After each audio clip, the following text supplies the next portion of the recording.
Life, death, and rebirth are all part of a cycle in the FF14 universe. Death in particular has been a core part of the story from the beginning, and while now we understand it's not the end for those who die, some are denied death and eternal rest in the ethereal sea, enduring a fate far worse. On this, the season of All Saints' Wake, where the veil of life and death is weakest, we will explore one such fate where the victims are put through perpetual torment. You likely recognize these creatures. The Sin Eaters are neither living nor dead. Comprised of pure light aspected aether, they have no other purpose than to follow their instincts. They are driven to attack and kill all living creatures, to propagate the cessation of aether as light is wont to do. This also serves to create more of their kind, so that they can do the same in turn. And it's the victims of these Sin Eaters we are here to talk about. As they are comprised of pure light aether, coming into contact with a Sin Eater can prove fatal. As far as the larger Eaters are concerned, a scratch from their claws, a cut from their sword, or physical injury from their light magic is enough to start the process of metamorphosis, end result being the birth of a new Sin Eater. It needn't even be via a Sin Eater. Prolonged exposure to pure light, like that permeates the empty, can begin the process.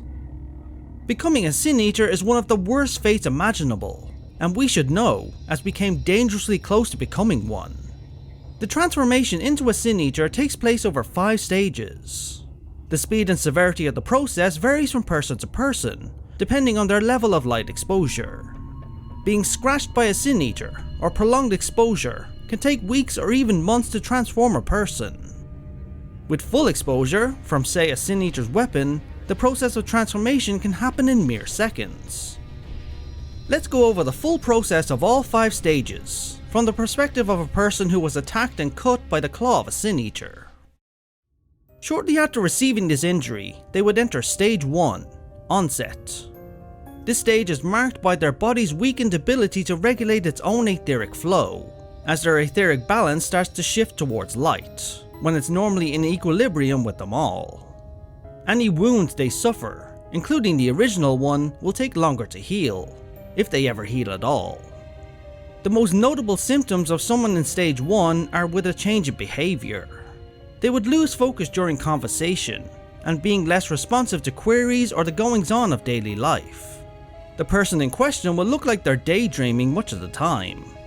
The other major sign would be their body showing signs of lethargy. Pale skin, constant fatigue, and a look of exhaustion are the most common.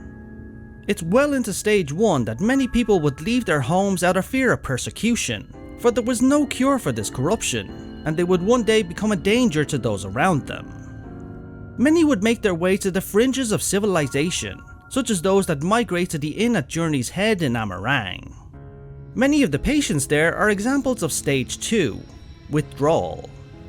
Physically, they look much the same, though even more pale and tired looking. What marks them as being Stage 2 is again their behaviour. You would be lucky to get a straight answer from a person in this stage, for they are lost in their own internal world. By this stage, the process begins to accelerate as the concentration of light increases. This can be sped up further by any and all exposure to light aspected aether, at which point the individual will enter Stage 3, Etiolation. This is the stage before the transformation begins. The individual will start showing more physical signs, most common of which is the individual's hair and skin will turn ghostly white. Mental withdrawal becomes severe, as the subject is locked within their own mind. The only words and responses they will give are incoherent, usually gibberish as the process takes over. They will also remain motionless most of the time. One of the only things that can rouse them is when a Sin Eater is close by. Some Stage 3 patients, such as Halric for example, would even be willed to seek out these Sin Eaters to complete their transformation, even if inside they scream and wish to flee. At infirmaries like the inn at Journey's Head, it's towards the end of Stage 3 that the patient would be mercifully put to death. The preferred method is poison, which is added to the patient's favourite food. For those who are not so lucky, as the symptoms reach their peak and the light overflows within their body, they enter Stage 4, Chrysalis. You can instantly tell someone enters this stage, for they will begin to secrete light from their pores and orifices. This is a very painful process, as the last vestiges of control the individual has over their body slips away. It then fully begins when the individual doubles over and begins to violently vomit pure light in a pool on the ground below them. You likely remember this scene from when we held the power of the Light Wardens. We were in stage 4 as well, and began to sputter up light, but didn't fully succumb to the violent reactions. Tesleen, however, was not so lucky, as she entered stage 4 mere seconds after being stabbed by a Sin Eater. As she began to vomit light, it pooled below her body. This serves a vital purpose in the transformation, as the light will activate and encase the subject in a feathered cocoon. Once enough light is expelled from the body, the cocoon takes form. In Tesleen's case, she was frozen in a pose of pain and horror as it formed around her body now fully aglow. Once the cocoon solidifies, the individual has entered stage 5, Metamorphosis.